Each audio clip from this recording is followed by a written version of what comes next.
Kalau zaman dulu kan kalau mau ngomong harus punya title-nya dulu. Kamu misalkan ya profesor atau apa gitu. Nah kalau sekarang kan semuanya eranya kolektif, semua orang bisa belajar dari mana aja, tiba-tiba jadi ahli gitu. Leadernya punya mental health. Atau sebaliknya leadernya punya mental health karena salah orang-orang yang dia hire. Jadi kalau leader biasanya mereka nggak sadar kalau punya mental issue kan. Di dunia usaha itu kan dinamiknya luar biasa kan. Dan tekanannya juga sangat banyak. Oke, lu sebutin 3 PR yang paling penting. Dari setiap pola-pola kayak gini memang karena generational problem juga. Karena millennials mereka pengen banget untuk hidup yang berbeda dengan anak-anak mereka.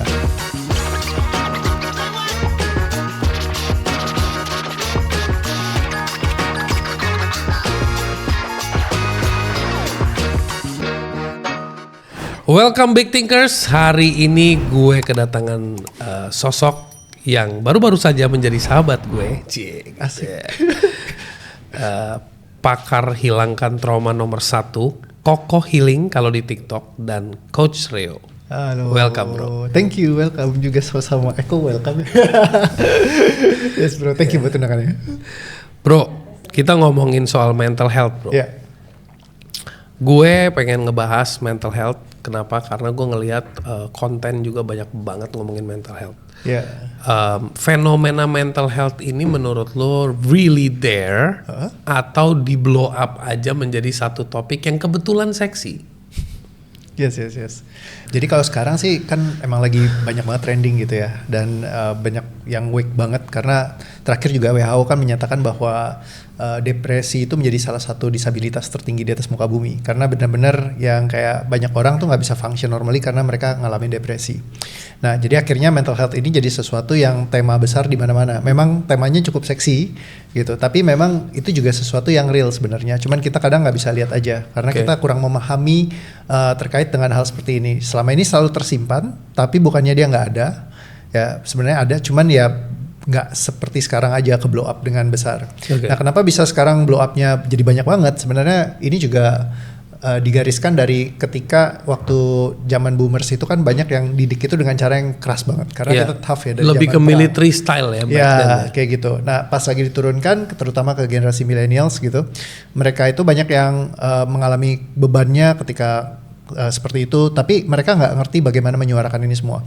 Sehingga akhirnya ketika millennials mulai naik gitu, dan mereka merasa dunia kan udah aman, nggak kayak zaman perang, masa didiknya harus kayak zaman masih military dan perang segala macem.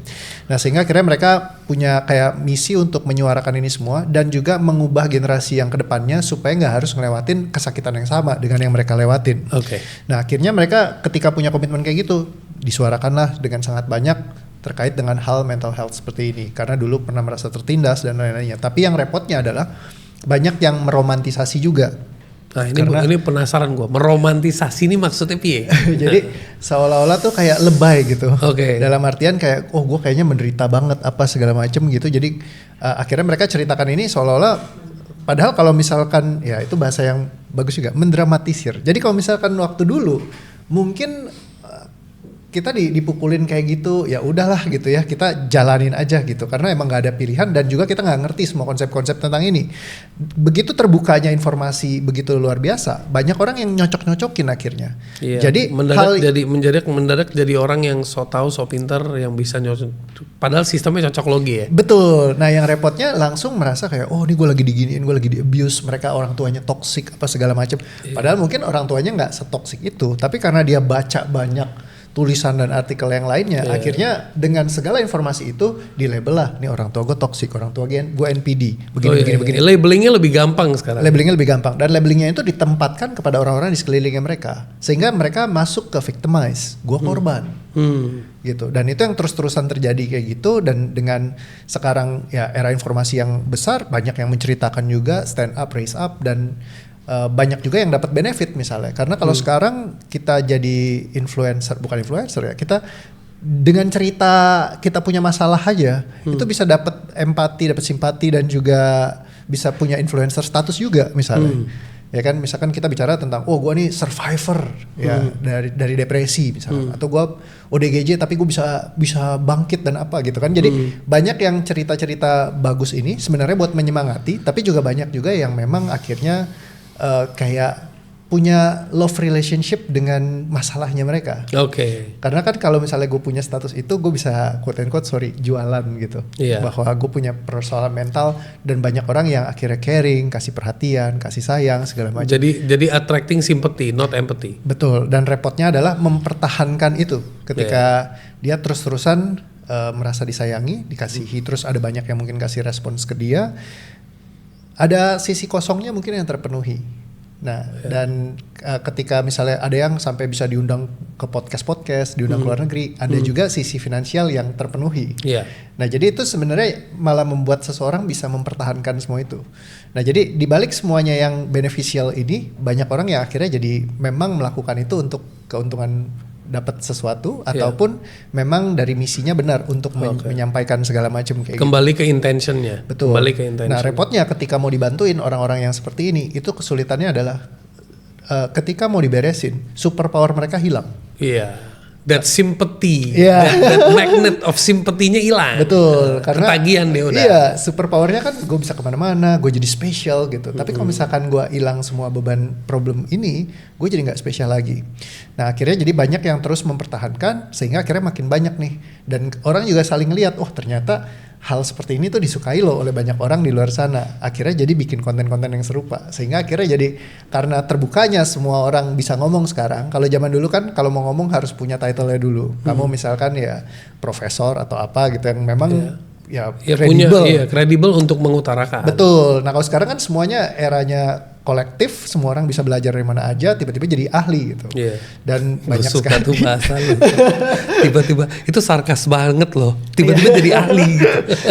Soalnya aku juga sering banget dituduh seperti itu gitu. Karena kalau orang selalu nanya, kamu latarnya apa sih? Psikologi bukan gue IT. Nah, ketika orang IT ngomongin dunia pikiran dan perasaan, mereka udah langsung tembak lu nih orang kayak belajar dari cookbook. Jadi kayak belajar dari buku. Ada yang bilang langsung directly kayak gitu. Lu nggak bisa belajar gini, itu kayak belajar dari cookbook, dari lu cuman baca-baca buku terus gini. Walaupun aku ya selama 14 tahun belajar mendalami, tapi buat mereka ya dieliminasi hanya karena lu nggak pernah. You need to have a certification. Jadi lu harus masuk memang di dunia yang respektif gitu, secara akademikal. Makanya aku sekarang masuk kampus ya buat memenuhi hal yang itulah. So you are actually taking psychology? Wow, you are actually taking psychology? Seriously? Oh, awesome. Congratulations. Thank you. Jadi sekarang di kampus UPH masuk ya buat memang buat ngeberesin inilah istilahnya biar kayak lebih punya power ya buat nyampein, dan juga dari sana bisa belajar banyak sih memang. Tapi secara mental health centers di Indonesia, in your personal point of view, mental health centers di Indonesia itu udah bagus standarnya, udah banyak kah, atau yang really really good standard yang benar-benar follow the proper standard to very few, atau bahkan nggak ada? Sebenarnya banyak yang bagus. Gitu, dan memang oke banget. Dan cuman kita tuh lebih ke arah kurang ya. Jadi malah kita kurang mental health centers. Jumlahnya tuh nggak banyak. Talentnya juga kurang. Karena nggak gampang buat ngedevelop itu kan. Terus Kemenkes itu ngasih datanya kemarin kepala 3, aku lupa 30.000 seingat aku untuk melayani 30.000 ke atas untuk melayani seluruh penduduk Indonesia yang 200 juta jiwa. Sehingga susah. Kayak jomplang banget. Sangat jomplang gitu. Sedangkan banyak sekali orang yang setiap hari membutuhkan itu. Dan makin lama kalau dilihat dunia ya, karena juga di Indonesia ini kita demografinya itu sangat tinggi sekali penambahannya. Karena orangnya kan nambah terus tingkat kayak kelahirannya itu sangat besar. Sehingga nggak cepet, terus juga banyak yang di bawah garis menengah ke atas, sehingga akhirnya banyak dari mereka tuh hidupnya keras banget. Nah, keras dan sulit ini ngedevelop banyak sekali trauma-trauma dalam kehidupan mereka karena hidupnya begitu berjuang bahkan dari semenjak kecil. Sehingga itu banyak tuh traumatik segala macam, patternnya yang kebawa terus, sehingga itu membuat seseorang jadi prone banget untuk memiliki permasalahan mental. Makanya kalau ibaratnya di sini kita punya istilah senggol bacok. Baru dikit aja di jalanan banyak yang gampang senggol dikit gebuk-gebukan gitu. Dan itu apalagi kalau sekarang misalnya nih ada teman saya yang dipukulin, rame-rame turun, dikeroyok gitu. Nah, jadi hal seperti ini udah sangat gampang kebawa. Pas dicek ternyata bukan temennya. Salah informasi gitu ya. Yang kayak gitu banyak juga salah tangkep misalkan kan, yang kayak gitu sering sekali terjadi. Dan ya karena apa? Penumpukan dari beban-beban ini diakumulasikan dan mereka punya banyak ketidakpuasan. Terus kayak apalagi kalau misalkan merasa tidak diberikan dukungan dari pemerintah yang cukup memadai. Jadi akhirnya kemarahan-kemarahan mereka terkait rumah tangga dan apa-apanya dituangkan semua ketika ada setiap permasalahan kecil yang mungkin lewat kesempatan gue nih buat wah kapan lagi gitu kan kita bisa ikut hajar gitu. Nah jadi mengekspresikan gitu kan. Nah hal seperti ini yang akhirnya ya jadi banyak. Jadi sebenarnya buat membantu mereka semua ini yang mereka nggak ngerti bagaimana cara meregulasi atau menyelesaikan permasalahan traumatiknya ini sangat dibutuhkan sekali sih. Memang dunia psikologi tuh sangat-sangat membutuhkan sekali kayak center-center dan lainnya gitu. Sebenarnya standarisasinya sudah cukup baik dan banyak juga yang mungkin standarnya kayak internasional gitu kok di sini. Gitu. Nah kita ngomong continuing the same topic tapi kita ngomong buat ekosistem office, companies, business. Business itu juga menurut lo itu banyak gak sih leaders yang sebenarnya nggak sadar dia tuh punya mental health issues, apalagi karyawannya. Jadi bisa jadi karyawan atau timnya dia itu jadi korban dari leadernya punya mental health. Atau sebaliknya leadernya punya mental health karena salah orang-orang yang dia hire yang actually are in suffering mode. Ya banyak sih. Jadi kalau leader biasanya mereka nggak sadar kalau punya mental issue kan. Jadi apalagi terutama kalau yang killer banget. Itu pasti ada strukturnya kalau kita bongkar. Jadi misalkan kayak gampang marah, meledak-ledak. Jadi sedikit-sedikit tuh intens banget gitu. Cuman ya sama. Jadi yang tipe leader yang senggol bacok. Misalkan ada masalah dikit keluarin kayak gitu. Nah aku juga. Itu beda sama leader yang tegas tuh beda ya? Karena ada yang hire and fire law kan sering banget tuh di luar negeri. Ada, tapi yang tingkat bukan tegas itu kan kalau misalkan dia bisa mikir dengan sanity-nya dia. Tapi kalau misalkan for some people yang mereka memang meledak dengan sangat intens sekali. Jadi mau dikeluarin fire tapi sambil meledak-ledak. Oh iya. Nah, sambil dimarahin bisa dimaki di depan umum atau semacamnya kayak gitu. Karena mereka nggak punya kendali lagi. Dan memang di di dunia usaha itu kan dinamiknya luar biasa kan. Dan tekanannya juga sangat banyak, terutama buat di yang kayak di managerial level ataupun di atas. Begitu banyak tekanan nggak semua orang bisa nahan kan, sehingga mereka tuangkannya ya bisa ke situ atau di keluarganya mereka seringkali kayak gitu. Jadi begitu pulang ke rumah stiff banget, anaknya yang jadi korban kayak gitu. Atau kayak kasus yang kemarin ini kan salah satu pengusaha lagi viral banget karena ada seorang anak yang dimarahin sambil dia teriak-teriak sampai disuruh nyembah terus disuruh menggonggong. Iya itu yang kasus yang baru-baru ini nih ya. Ya, nah itu kan kalau kita lihat di videonya dia lagi nggak menjadi dirinya sendiri. Jadi kayak langsung kayak orang yang sama tapi berubah jadi orang lain. Nah dia bisa meledaknya sampai luar biasa sampai orang yang matanya tuh ngeliatnya kayak benar-benar kayak totally different person, blackout ya. Kayak mau quote-unquote menghabisi orang itu gitu. Jadi dia bisa jadi sangat yang berbeda sama kalau kamu nonton video permohonan maaf dia. Itu benar-benar kayak sedih banget kelihatan mukanya begitu. Orang akan bilang oh nih orang acting. Nah sebenarnya dual personality. Iya sebenarnya bukan lagi acting tapi yang tadi itu dia memang lagi nggak jadi dirinya sendiri. Sama kayak banyak aku handle misalkan case ibu-ibu yang kena yang namanya baby blues. Seorang ibu yang sayang banget sama anaknya, anak yang ditunggu-tunggu dan nanti-nantikan, tiba-tiba bisa punya pikiran-pikiran, anak ini saya mau masukin kulkas, ditutup gitu. Saya ceburin di kolam. Ada yang jarinya mau saya gunting. Psycho dong itu ya? Itu bukan psycho. Oh bukan psycho? Iya, maksudnya memang ya psikotik kalau orang bilang. Cuman sebenarnya lebih ke arah ada pattern tersendiri dalam sistemnya yang kita bisa telusurin. Jadi akhirnya kita tahu, ini yang kita perlu pecahin, ini yang kita perlu. Kenapa dia sampai punya pola seperti itu? Sehingga kita telusurin dan kita pecahin, once dia berubah, suara-suara itu nggak muncul lagi. Jadi akhirnya ya dia bisa jadi ibu yang benar-benar sayang sama anaknya. Nah, can you imagine ibu aja bisa kalau simpulnya berantakan bisa kayak gitu ke anaknya, apalagi just seorang leaders misalkan kepada orang yang mungkin mereka nggak terlalu dekat. Misalkan anak buahnya dia belum terlalu dekat, ya udah hajar misalkan begitu bikin kesalahan buat dia nggak bisa karena perfeksionismenya tinggi misalnya. Nah terus kalau yang kayak tadi bisa marahin yang anak orang yang dianggap menyakiti anaknya dia, bukannya dianggap sih, emang secara mungkin aktif. Ibaratnya dia kayak kan dibilang ngebully dengan kata-kata. Nah begitu anaknya disakiti, dia sebagai ayah harus jadi protector di keluarga. Nah itu yang seluruh tenaganya dikeluarin di situ, makanya jadi kayak masif sekali. Dan mungkin itu dari ketidakpuasan yang selama ini tersimpan di masa kecilnya dia, ataupun pernah ngalamin peristiwa yang serupa. misalnya pernah dibully atau segala macam. Jadi dia meledak dan nembak. Nah, seringnya di dalam dunia kerja kita bawa hal-hal seperti itu dari kita kecil yang kita nggak sadarin. Ketika di dewasa kita tuangkannya ya ke dunia kerja.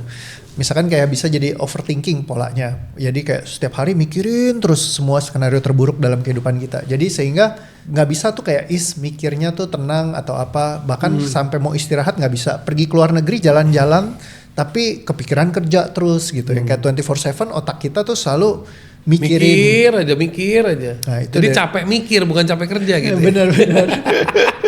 Nah itu dari something juga di dalam structure yang kita sebenarnya bisa rapihin. Jadi kalau ada hal-hal tertentu yang sifatnya neurosis, it means kayak aku nggak bisa kendalikan. Nah biasanya kalau ditelusurin, bukan biasanya sih, selalu ada trauma di belakangnya. Jadi ketika duduk belakangan, kita cek, kita telusurin, nanti kita bisa tahu, oh ternyata penyebabnya ini. Nah ketika tahu penyebabnya, kita bisa beresin. Ketika dia beres, polanya berubah total. Jadi yang tadinya dia selalu marah-marah meledak, kemarin ada salah satu klien dia bilang gitu, aku dulu meledak-ledak terus. Abis ketemu kamu nih, pertemuan yang pertama, aku bisa lebih santai ngadepin mereka yang punya kesalahan yang serupa. Kalau dulu selalu meledak, selalu saya keluarkan. Meledak, saya keluarkan. Jadi saya ngelihat mereka, saya ngelihat dengan ketakutan. Jadi merekanya takut sama saya. Tapi kan leader yang baik harusnya nggak selalu dengan ketakutan. Tapi bagaimana nge-gain respect. Ada saatnya mungkin aku lead by fear or lead by love atau lead by confident ya kan. Kalau modalitasnya fear ya kacau. Bener.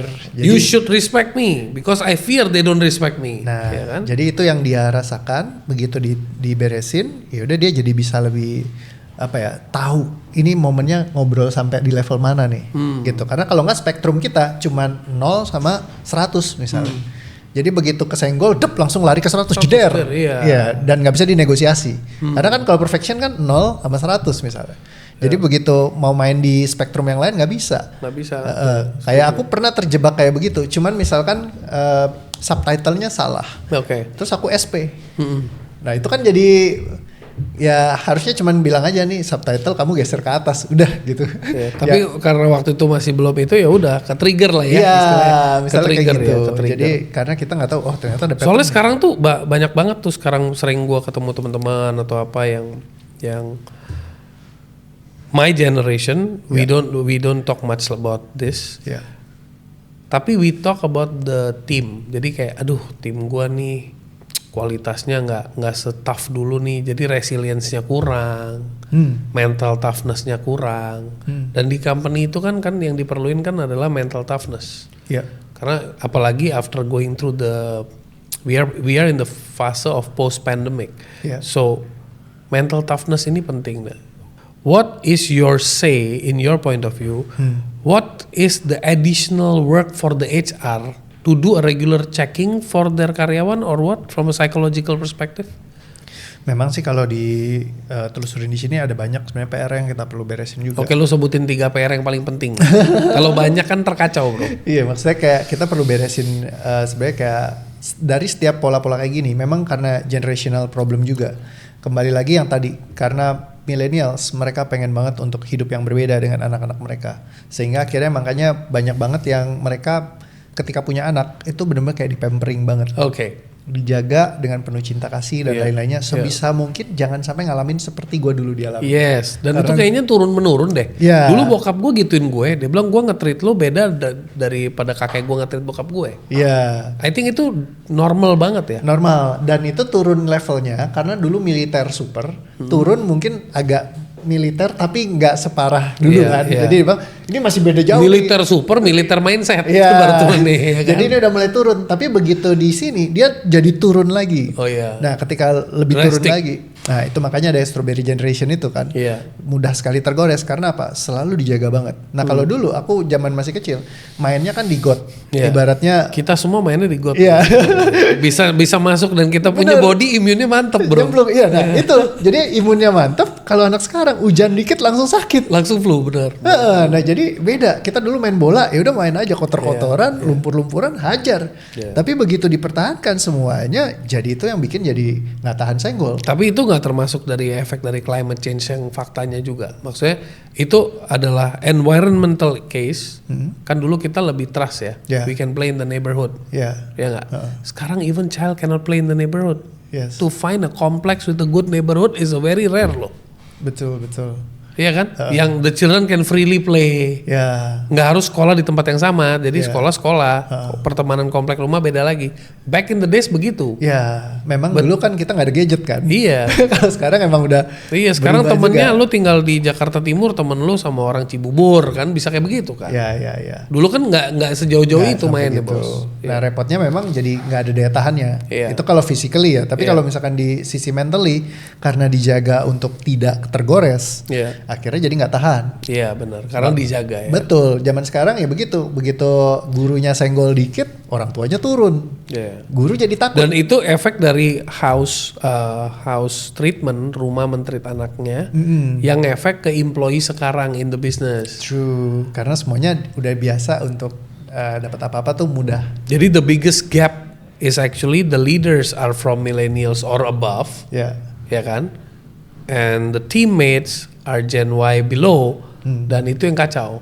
That gap is kacau. Ya, nah jadi terkadang ada mungkin kayak course-course tertentu yang bisa bantu mereka, kayak misalkan kayak camp gitu kan. Yeah. Jadi kayak mereka ibaratnya keluar dari kebiasaan dengan simulasi kayak main-main gitu kan. Okay. Tapi di situ mungkin bisa ngelatih resiliensinya mereka. Aku masih ingat dulu ikut yang namanya ABC, Awareness Before Change, yang ngajarnya itu dari Malaysia ya, Kolonel Izzaidin Samsudin. Nah di sana dia gaya militer tuh. Jadi kita disuruh dikasih bekal apa segala macam, terus disuruh maraton. Yang dulunya nggak pernah maraton gitu kan. Wah yang tumbang banyak, tapi kita karena tim mesti jagain seru, yang tumbang kan? gitu ya. Jadi kayak gitu. Kadang-kadang kita jadi going extra mile gitu, nyobain sesuatu yang di luar kebiasaan yang. Dan itu experience dan itu kesimpan. True. Yes. Nah itu kadang-kadang bisa membantu, sehingga kadang-kadang adanya kayak hal-hal yang kayak camp barengan kayak gitu-gitu itu bagus sih buat melatih hal-hal yang nggak biasa mungkin yang selama ini mereka di rumah semuanya baik-baik aja. Iya benar. Mak bapaknya belum pernah kepikiran gue masukin lo ke camp gitu kan. Benar. Nah aku waktu masuk camp itu berkesan sekali sih, dan camp itu kan dulu aku sih cukup lumayan beberapa kali ada ikut-ikut yang kayak gitu kan. Nah itu membantu banget sih untuk nge-develop resiliensinya gitu. Salah satu yang aku ingat juga di Pak Prasetya Imbrata gitu, itu juga cukup unik. Dia suruh ngelewatin limit gitu, jadi ada exercise-nya buat khusus buat ngehajar break the limit gitu. Kayak yang ada satu course lagi yang aku pernah ikut, disuruh lari udah sampai capek banget, sampai nggak ada tenaganya gitu, masih disemangatin lagi, ayo lagi hajar lagi. Do it more ya. Little bit more. Padahal udah lemas banget. Itu kayak extra mile ya. Teaching itu gue extra mile ya. Betul. Nah ketika udah bisa extra mile kayak gitu, jadi terus jadi ketanam gitu bahwa sometimes kita nggak tahu loh, ternyata kita bisa nge-break barrier ini gitu. Karena semakin di stretching kan makin lama makin. Gue ngebayangin udah lari, udah capek gitu ya. Udah sampai ujung, terus dia tahu nih, lo fobia sama anjing gitu kan. Terus udah sampai ujung ditaruh anjing, lo bisa lari lagi bro, 1 lap lagi bro. Itu namanya extra mile bro.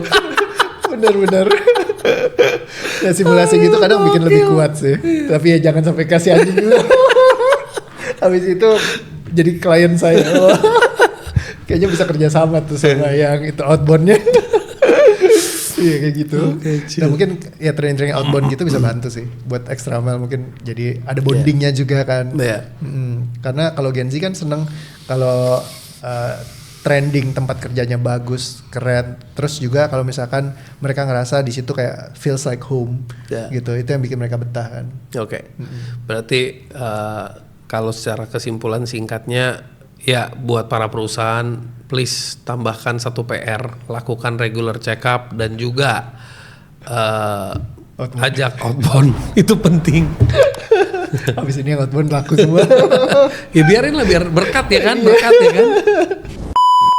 Aku nggak tahu kenapa hidupku penuh dengan ketakutan. Tidur sama istri di sebelah takut dibunuh. Kalau dulu aku nggak ngerti. Jadi aku cuma merasa aku ketakutan yang konstan yang aku nggak ngerti. Belajar meditasi, menenangkan diri. Ternyata kalau ada punya masalah di emosi dan kemarahan, kebencian, dendam segala macam bisa kesimpan di fisiologisnya kita, bisa menciptakan problem fisiosomatik. Habis diberesin, bukannya lanjut kerja malah keluar mengundurkan diri, buka bisnis dan sukses.